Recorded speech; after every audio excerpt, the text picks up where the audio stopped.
Maker channel में। दोस्तों आज के एपिसोड 1109 एपिसोड है और इसकी शुरुआत भीमराव जी से होती है।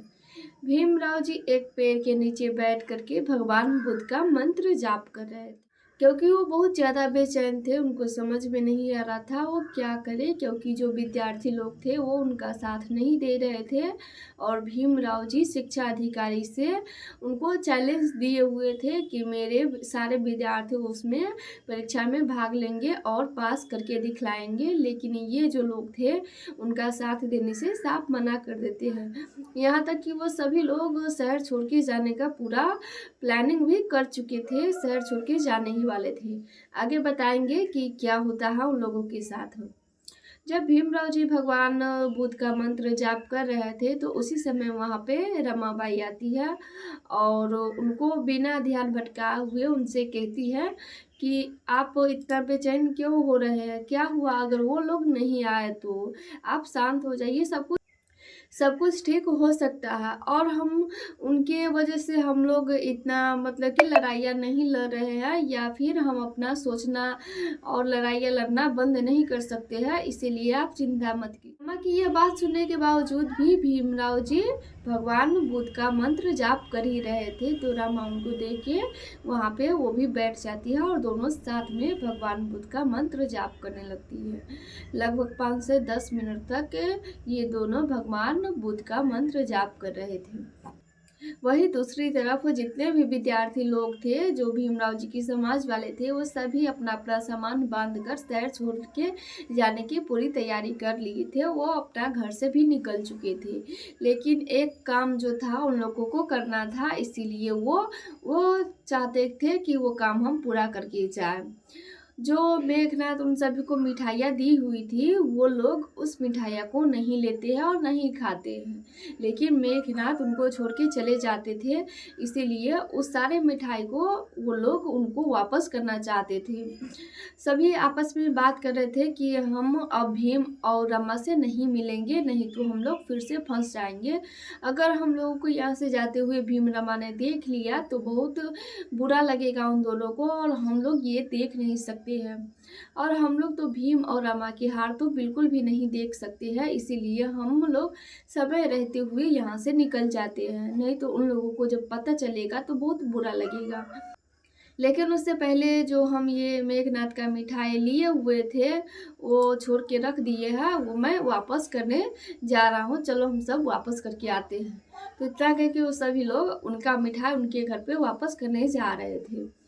लेकिन उससे पहले ही जब भीम और रमा इन दोनों की आंखें खुलती है, दोनों मंत्र जाप करने के बाद ध्यान खोलते हैं और बैठते हैं, दोनों आपस में बात कर रहे थे। रमा फिर से वही बात भीमराव जी को समझाती है कि क्या हुआ अगर वो लोग नहीं आए तो भीमराव उनको बताते हैं कि रमा अभी भी मुझे अपने आप पे भरोसा है, भले ही वो लोग मेरा साथ दे या ना दे, लेकिन मुझे अपने आप पे भरोसा है, मैं कुछ कर सकता।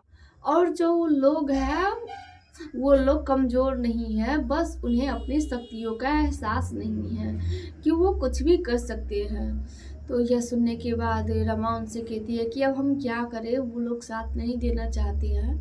तो यह सुन के भीमराव जी भी बड़ी उदास थे, उनको भी क्योंकि समझ में नहीं आ रहा था कि वो क्या करें।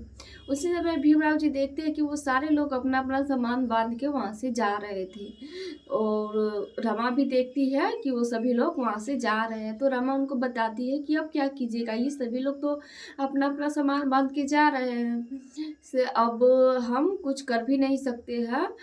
अगर आपको कुछ करना है तो आप जल्दी से कीजिए, क्योंकि समय बहुत कम है।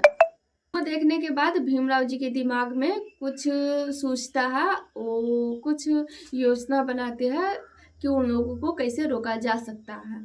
वो पहले भीमराव जी रमा से उनके कान के जो बूंदे थे वो ले लेते हैं, कहते हैं कि जो कान के बूंदे हैं वो दे दो और हम जैसा जैसा बता रहे हैं वैसा वैसा तुम करो। रमा अपना कान के बूंदे खोल के भीमराव जी को दे देती है और भीमराव जी उनको पूरी योजना बताते हैं, और वो क्या योजना थी वो हम आगे एपिसोड में बताएंगे, क्योंकि उस समय बिल्कुल भी नहीं बताया जाता है कि वो क्या बात कर रहे हैं। बाद में मालूम चलेगा कि भीमराव जी क्या योजना बनाए थे।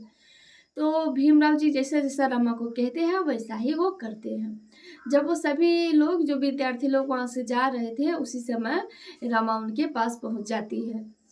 तो उनके पहुँचने के बाद वो सभी लोग कहते हैं कि रमा मुझे मत रोकना, मैं रुकने वाला नहीं हूँ, हम सभी लोग शहर छोड़ के जा रहे हैं क्योंकि हम लोग भीम और रमा तुम्हारा हाथ नहीं देख सकते हैं, मुझे ये अच्छा नहीं लगेगा, इसीलिए हम लोग ये शहर छोड़ के जा रहे हैं। और हाँ रमा, ये नहीं समझना कि हम लोग तुम्हारा साथ छोड़ चुके हैं और तुम्हारे खिलाफ हो गए हैं। अगर हम तुम्हारे खिलाफ रहते तो हम ये मेघनाथ का मिठाई रात के समय ही खा लेते, लेकिन नहीं, ये सारा मिठाई हम उनको वापस करने जा रहे हैं। रमा उनसे कहती है कि आप लोग ये शहर छोड़ के बिल्कुल जाइएगा, लेकिन आप बस मेरा एक काम कर दीजिए, एक बात मान लीजिए, तो आप चले जाइएगा।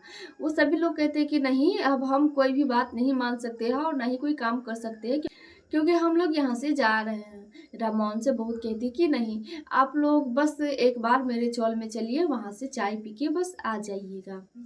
तो वो लोग मना कर रहे थे, तो रमा उनसे कहती है कि आप गुरु दक्षिणा ही दे दीजिए, आप मेरे विद्यार्थी हैं इसीलिए मैं आपसे कुछ नहीं मांगी हूँ, अब ज़रूरत है तो आप मुझे गुरु दक्षिणा दे दीजिए।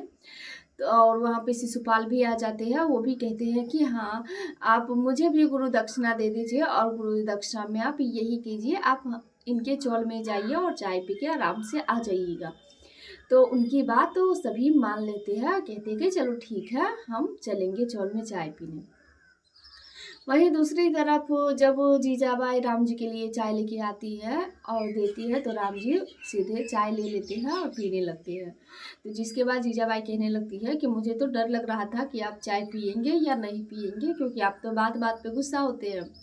तो राम जी काका उनको समझाते हैं कि जीजाबाई तुमसे तो कुछ उम्मीद ही नहीं है, अपेक्षा उनसे की जाती है जिन पे भरोसा हो और वो सही कार्य करता हो, लेकिन तुमसे तो कोई मेरा उम्मीद है नहीं, तो मैं गुस्सा होके क्या करूँगा। उसी समय जीजाबाई बात छेड़ देती है भीमराव जी का कि अब तक इतने समय हो गया लेकिन भीमराव कुछ कर नहीं पाया है। तो राम जी काका उनको बताते हैं कि मेरा बेटा शांत बैठने वालों में से नहीं है, वो अभी भी कुछ ना कुछ सोचता ही होगा कि कैसे उन सारे विद्यार्थी को तैयारी करवाना है। तो जिसके बाद जीजाबाई, करुणा और बाकी के जो भीम के विरोधी थे उनको ये विश्वास नहीं हो रहा था कि भीमराव जी सच में उनको रोक पाएंगे या फिर नहीं। उस समय वहाँ पे जोकू काका भी आते हैं और सभी को बताते हैं कि अब क्या होगा, भीमराव कुछ करके ही क्या करेगा, क्योंकि जितने भी विद्यार्थी लोग थे वो सभी शहर छोड़ के जा रहे हैं और अब तक तो चला भी गया होगा। यह सुनने के बाद करुणा, जीजाबाई ये सभी बहुत खुश होती है कि अच्छा हुआ कि वो चले गए। और ये सुनने के बाद वो राम जी काका को और भी सुनाने लगती है। तो जिसके बाद वहाँ पे चौल में रमा आती है।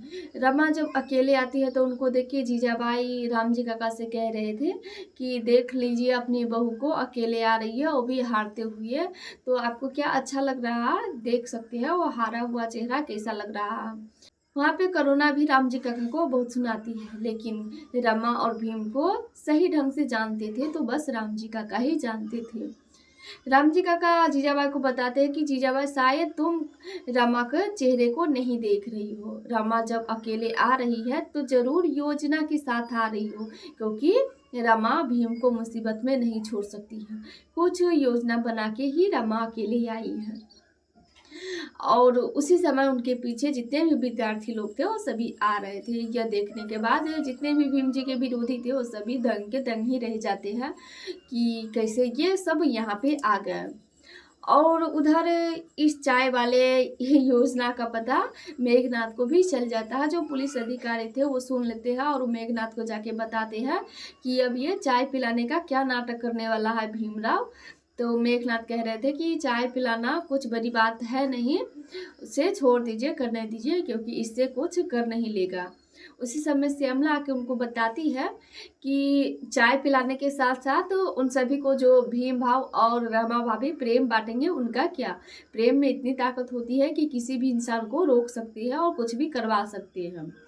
तो इतना सुनते ही मेघनाथ और पुलिस अधिकारी चौल में आने लगते हैं। यह देखने के बाद श्यामला कह रही थी कि कितने कच्चे ये लोग हैं, इनको खुद पे ही भरोसा नहीं है कि ये लोग जीतेंगे या फिर हारेंगे। लेकिन वहीं दूसरी तरफ भीम भाव और रमा भाभी है, जो उनको पूरी विश्वास है कि वो जीतेंगे ही, अपने आप पे पूरा भरोसा है। वहीं दूसरी तरफ ये सभी लोग जब चौल में जाते हैं विद्यार्थी लोग, तो उनको जीजाबाई करुणा ये सभी सुनाने लगती है कि कितने बेशर्म लोग हैं, जब नहीं परीक्षा देना है और नहीं पास हो गए तो फिर यहाँ पे क्यों आए हो, ये सभी उनको कह रहे थे। लेकिन सभी को नज़रअंदाज करते हुए रमा उनको चाय पिलाती है। जब चाय पी लेते हैं वो सभी लोग, तो राम जी काका उनसे पूछते हैं कि रमा ये सभी लोग चाय पी लिए, चाय पीने के बाद चले भी जाएंगे लेकिन अभी तक भीम नहीं आया है। तो रमा उनको बताती है कि बाबा मुझे सच में कुछ भी पता नहीं है, मुझे वो जैसा करने के लिए बोले हैं वैसा मैं कर रही हूँ, और मुझे सच में अंदाज़ा नहीं है कि वो क्या कर रहे हैं, लेकिन हाँ मुझे पूरा विश्वास है वो जो कुछ भी करेंगे सही करेंगे। वहाँ पे पुलिस अधिकारी मेघनाथ ये सभी आ जाते हैं और सभी उन जितने भी विद्यार्थी थे उन सभी को जाने के लिए कह रहे थे, उकसा रहे थे। लेकिन राम जी काका और रमाबाई उनका भीमराव जी का आने का इंतजार कर रही थी कि पता नहीं क्या करे, अभी तक नहीं आए। जब वो सभी लोग चाय पी लेते हैं तो जाने भी लगते हैं, तो राम जी काका और रमा बड़ी टेंशन में आ जाते हैं कि अब तक वो आए भी नहीं है और ये लोग जा रहे हैं। लेकिन जैसे ही चौल के बाहर वो लोग जाते हैं वैसे ही भीमराव जी वहाँ पे आ जाते हैं। अब भीमराव जी क्या करेंगे ये मैं अगले एपिसोड में बताऊंगी, क्योंकि आज का एपिसोड यहीं पे समाप्त हो जाती है। फिर मिलेंगे अगले एपिसोड के साथ, तब तक के लिए जय भीम। और हाँ दोस्तों, मेरे चैनल को सब्सक्राइब लाइक ज़रूर कीजिएगा ताकि मैं फिर से आगे बढ़ पाऊँ, और जो लोग नहीं एपिसोड को अभी देख रहे हैं उन तक ज़रूर शेयर कीजिएगा मेरे वीडियो को, क्योंकि काफ़ी सारे लोग अभी तक मेरे चैनल से नहीं जुड़ पाए हैं, तो आप इस बात को ध्यान में रखिएगा।